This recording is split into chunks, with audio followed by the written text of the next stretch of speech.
Nobel laureate, novelist, poet, and playwright Samuel Beckett once questioned through the voice of one of his characters, was it to be laughter or tears? It came to the same thing in the end. But which was it to be now? Launched into the category of being an observist in the theater of the observed, Beckett's characters, regardless of their frenetic busyness or ardent stillness, often with little change to scene or setting, and with any semblance of a plot, also often simply eliminated, all underscored profound existentialism. Life in its circular and timeless quality, humans as lost creatures spending their days in waiting, uncertain of why or for whom they are waiting, uncertain about how long the wait will be, indeed uncertain how long they should wait, and curious and concerned about what they should do while waiting.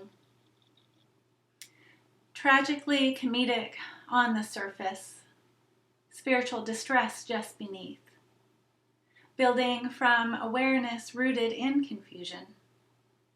Was there to be laughter or tears? It came to the same thing in the end, but which was it to be now? Many of us here have searched and even found for ourselves purposes and meanings of life. Certainly it has been the topic and theme of thousands, if not millions, of scholarly and creative works. Psychologists, historians, poets, and ministers, whether your faith is in evolutionary biology and behavioral sciences, or mystical interpretations applied to the aspects of the divine and divinity, or both and. For we are complex in our adaptations as we analyze our very existence and the meaning of our existence, the purpose for it. Viktor Frankl, in his book Man's Search for Meaning, which contains autobiographical accounts of his experiences and observations in concentration camps during the Holocaust, and reads as a psychoanalytical guide that tells us that the search for meaning is the primary motivation in one's life. Explicitly, he says, the meaning is unique and specific in that it must and can be fulfilled by oneself alone.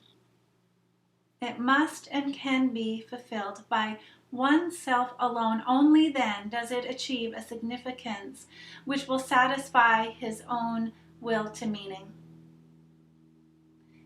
In his work as a neurologist, psychiatrist, and philosopher, Frankl placed emphasis on personal responsibility for one's life, which admittedly is surprising and causes one to pause at length to contemplate when the ideal of personal responsibleness is written and promoted by a man whose freedoms were robbed, his rights to life itself nullified by his captors, and his very existence determined day by day and moment by moment upon the whims of those who imprisoned him.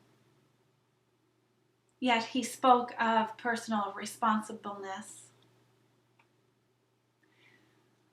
Was he perhaps speaking with the vision of metaphysically internalizing his situation to reflect his imaginations? Something different than his outward circumstances, as in some practices of Enlightenment philosophies. Was it solely an inward journey he was advocating towards? Apparently not.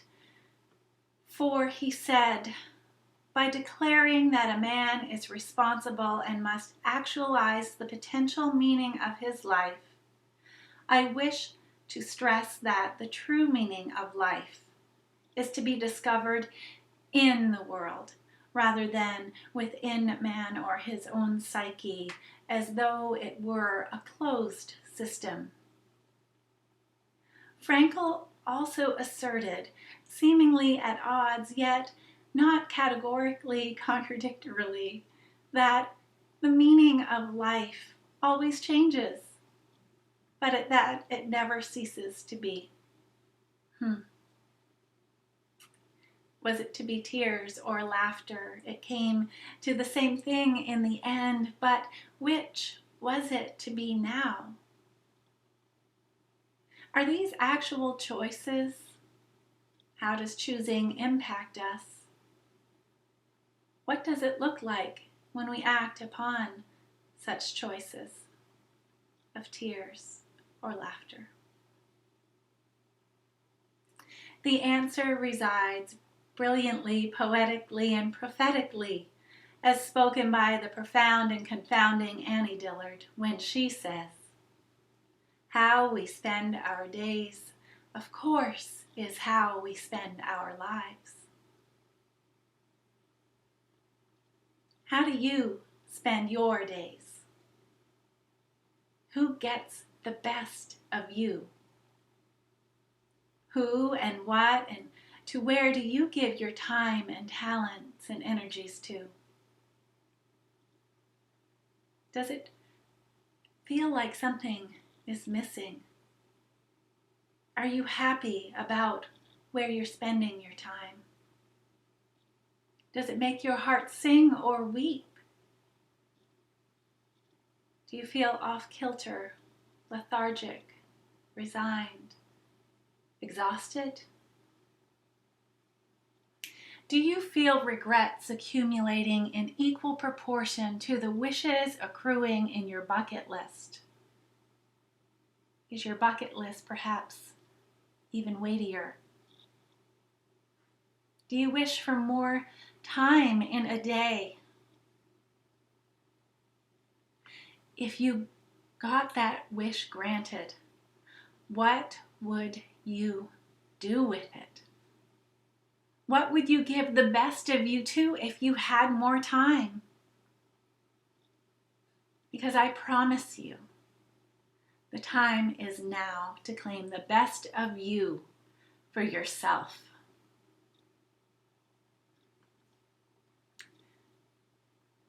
And I know that sounds selfish, even unrealistic, improbable, impractical, and a whole assortment of other things. You have so many responsibilities, people relying on you, projects, work, commitments to others. It's absurd to suggest to claim the best of you for yourself, especially when things may be unresolved in facets of your lives, incomplete even. Especially if it is heartache and fear that holds you back, tying up your time and your mindscape, rendering you immobile or unwilling to move forward to grasp that which calls you. As singer Dave Grohl asks and affirms and asks again, is someone getting the best of you? Has someone taken your faith? It's real, the pain you feel, the life, the love you die to heal, the hope that starts the broken heart you trust you must confess. Is someone getting the best, the best, the best of you? Hope and hopelessness manifesting synonymously. Absurd, yet such is the theatrics of our realities. And time, it will run out. And life, it will continue to provide ample reasons to focus on other things. Things that merit attention, yet do not make your heart sing, and readily occupy the best of you and your time to its depletion. Life, abundant in its tragedies, People you love dearly will die, usually long before you would hope, and not always gently in peaceful ways that provide soothing for your heart. Accidents will occur. Mother Nature's tenacious tendencies will have their toll, globally and locally. Diagnosis will alter your lives and the lives of your loved ones.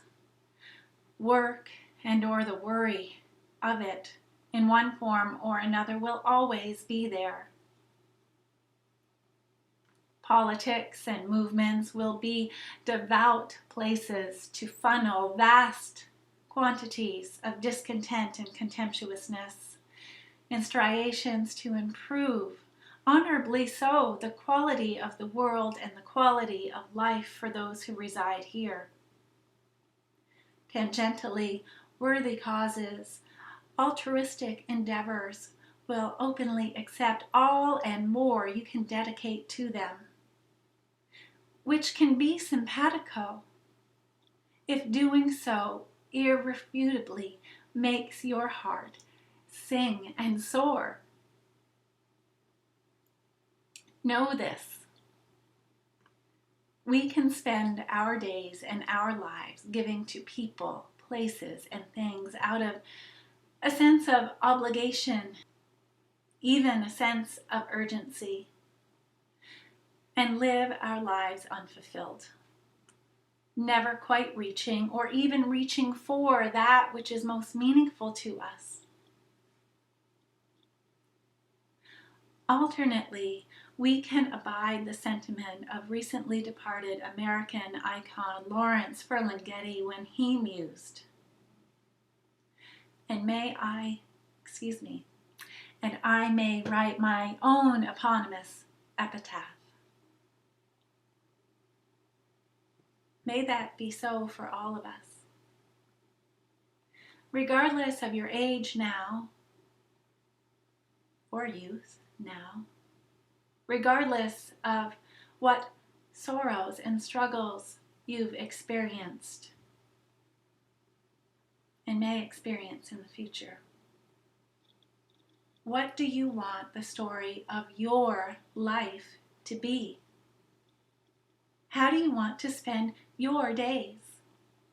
How do you want to spend your life? Please do that.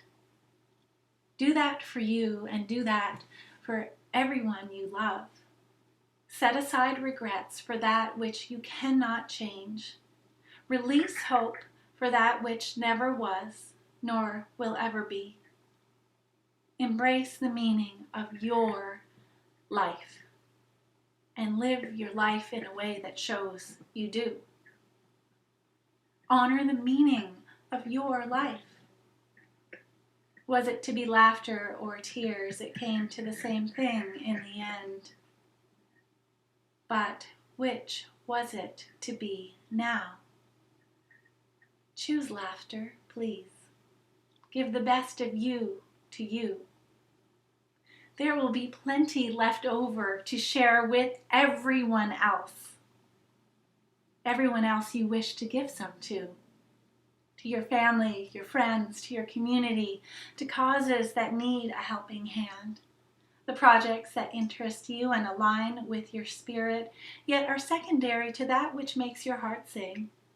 You can give to them too, but give the best to you first. The best of you to you. Consider the words of David Brooks, author of The Second Mountain, The Quest for a Moral Life, when he says, "In this day and age, our primary problems are at a level of the foundations. They are at the level of the systems of relationships." He says that in the social fabric is not woven by leaders from above. It is woven at every level, through a million caring actions from one person to another. It is woven by people fulfilling their roles as good friends, neighbors, and citizens, He says, whenever I treat another person as if he were an object, I've ripped the social fabric. Whenever I treat another person as an infinite soul, I have woven the social fabric. This is no less true when the person we are treating these ways is ourself. When you give the best of you to you first, you are claiming the place that is yours in society, honoring your inherent worth and dignity. By giving the best of you to you first, you model for others how to do the same for themselves. This does not create a society of self-centered, egotistical members. No, rather it embodies the qualities of collaborative communities, centering the value of every member equally,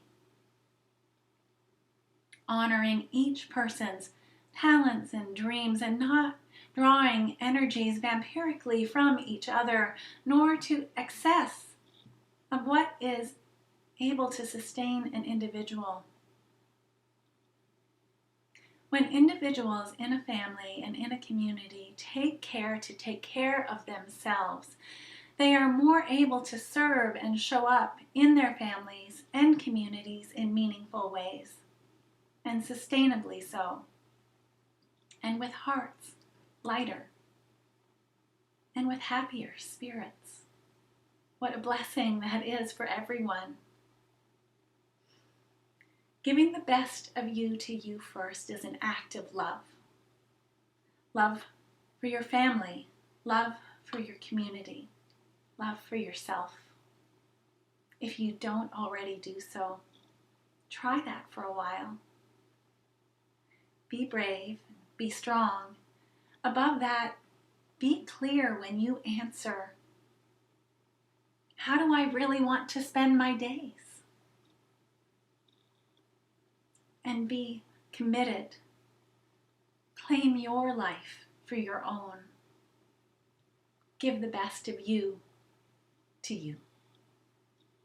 May it be so. Amen.